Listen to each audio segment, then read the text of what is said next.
मैं नदीम लारी और आप देख रहे हैं ब्लैक बामू।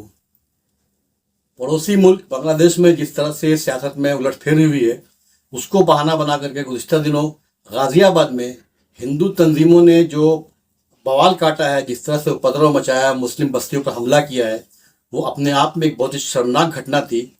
इस पूरी घटना का जो मुख्य अपराधी पिंकी चौधरी, इसने एक साजिश के तहत कई कई लोगों को लेकर के, एक हुजूम को लेकर के उसने गाज़ियाबाद में मुस्लिम बस्ती पर, झोपड़पट्टी बस्ती पर, जो वहाँ पे गरीब मुस्लिम रहते थे, उन पर हमला किया और उनके घरों को तहस नहस किया। वहाँ के लोगों को, बूढ़ों को, बच्चों को, औरतों को डंडों से पिटाई किया, ये बोल करके कि ये बांग्लादेशी हैं।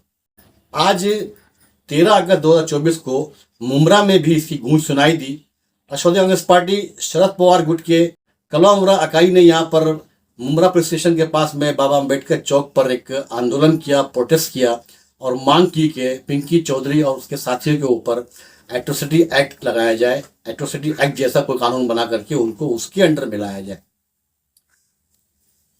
राष्ट्रवादी कांग्रेस पार्टी शरद पवार गुट के मुफ्ती अशरफ, जावेद मेडिकल, मैशर शेख और भी बहुत सारे पदाधिकारी और कार्यकर्ता इस आंदोलन में मौजूद थे।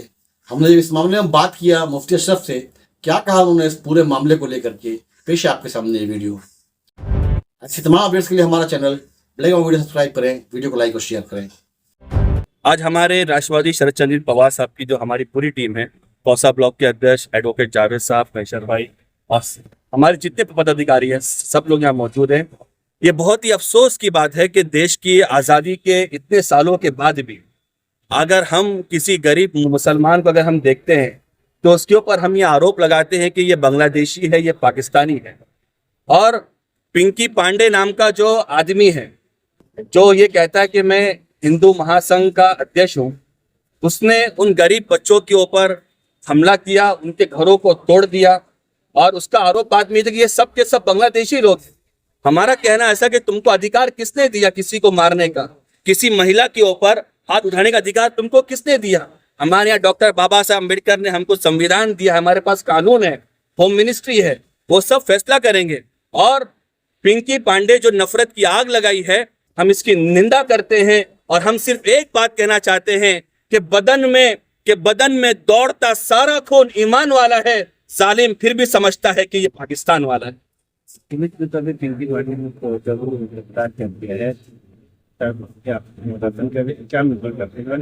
देखिए, पिंकी पांडे के ऊपर जो केस बुक किए गए हैं इस्लामुद्दीन सर, वो 10 दिन के बाद बेल लेके आउट हो जाएगा। हमारी मांगनी ऐसी है कि एनएसए का जो एक्ट है, नेशनल सिक्योरिटी जो एक्ट है, उसके ऊपर लगाया जाए ताकि 1 साल तक उस आदमी की जामीन ना हो। जो आदमी देश के अंदर हिंदू मुसलमान को आपस में लड़ाता हो, गरीबों पर हमला करता हो, नफरत की आग लगाता हो, ऐसे लोगों के ऊपर कानून सख्त से सख्त लगाया जाए ताकि कोई दूसरा आदमी भी ऐसा हरकत ना कर सके। मैं आपसे सवाल करना चाहता हूं कि गाजियाबाद में जो नफरत की आग लगी, कल दादर के अंदर हमारी एक ताई है तेंदुलकर मैडम, मैं उनका खूब आदर करता हूं क्योंकि एक महिला है, लेकिन मैं उनसे पूछना चाहता हूं, अगर आपको कोई एक मुसलमान व्यक्ति पुलिस के अंदर आपको दिखता है तो आप उसको कहते हो कि तुम बांग्लादेशी हो? ये मिट्टी छत्रपति शिवाजी महाराज की मिट्टी है। छत्रपति शिवाजी महाराज ने 18 पकड़ जातियों को एक किया था। ये मिट्टी डॉक्टर बाबा साहब अम्बेडकर की मिट्टी है, ये मौलाना अबुल कलाम आजाद की मिट्टी है।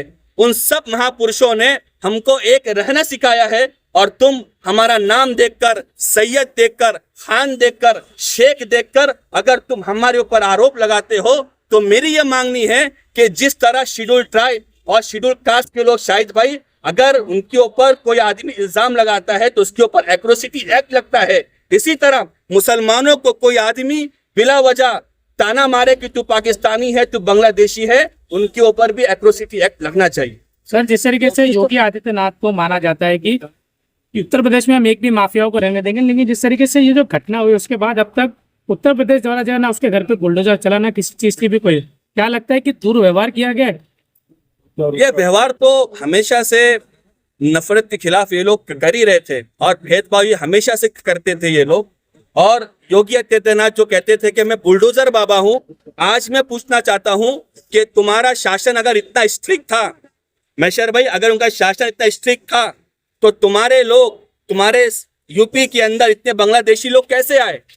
मतलब तुम एक तरफ झूठ बोलते हो, फिर गोर गरीब के ऊपर, महिला के ऊपर तुम हमला करते हो। ये बहुत ही दुख की बात है और बहुत ही अफसोस की बात है। मैं योगी जी से कहना चाहता हूं कि अगर तुम सही में योगी बाबा हो तो उसके ऊपर एनएसए का एक्ट लगाओ, ताकि किसी आदमी की हिम्मत ना हो कि कोई किसी गरीब को, किसी महिला को, किसी लहान मुमोले जो बच्चे होते हैं उनके ऊपर कोई हमला ना कर सके और उनके घर को बर्बाद ना कर सके। मुंब्रा पुलिस को कोई निवेदन दोगे क्या आप? क्या कुछ मुंब्रा पुलिस स्टेशन, क्योंकि एफआईआर दर्ज चुका है, आरोपी गिरफ्तार हो चुका है, तो क्या आप मुंब्रा पुलिस स्टेशन में कोई मांग करेंगे पत्र द्वारा? जी जी दादा, मैं आपको बताना चाहता हूं कि ये हम मुंब्रा पुलिस स्टेशन को दे रहे हैं और साथ साथ में हमारे जो मेंबर ऑफ पार्लियामेंट है, हमारे जो एमपीज हैं, हम उनको भी दे रहे हैं कि आप इस मुद्दे को पार्लियामेंट के अंदर उठाएं कि जिस तरह शेड्यूल ट्राइब और शेड्यूल कास्ट के ऊपर अगर कोई अत्याचार करता है तो उसके ऊपर एट्रोसिटी एक्ट लगता है। इसीलिए कानून बनाया जाए कि कोई मुसलमानों को, अगर मैं आपको इतिहास बताऊं तो छत्रपति शिवाजी महाराज के जो वकील थे वो भी एक आलिम थे, उनका नाम था मौलवी काजी हैदर अली। छत्रपति शिवाजी महाराज के जो बॉडीगार्ड थे उनका नाम था रुस्तम जमान। मैं आपको बेमिसाल मिसालें एग्जाम्पल दे सकता हूं, लेकिन इन सब के बावजूद अगर तुम हमें बांग्लादेशी पाकिस्तानी कहते हो और जो आदमी भी ऐसी हरकत करेगा उसके ऊपर एट्रोसिटी एक्ट लगना चाहिए, इस तरह कानून बनना चाहिए। पिंकी पांडे, पिंकी पांडे, अरे नहीं चलेगी, नहीं चलेगी, अरे नहीं चलेगी, नहीं चलेगी।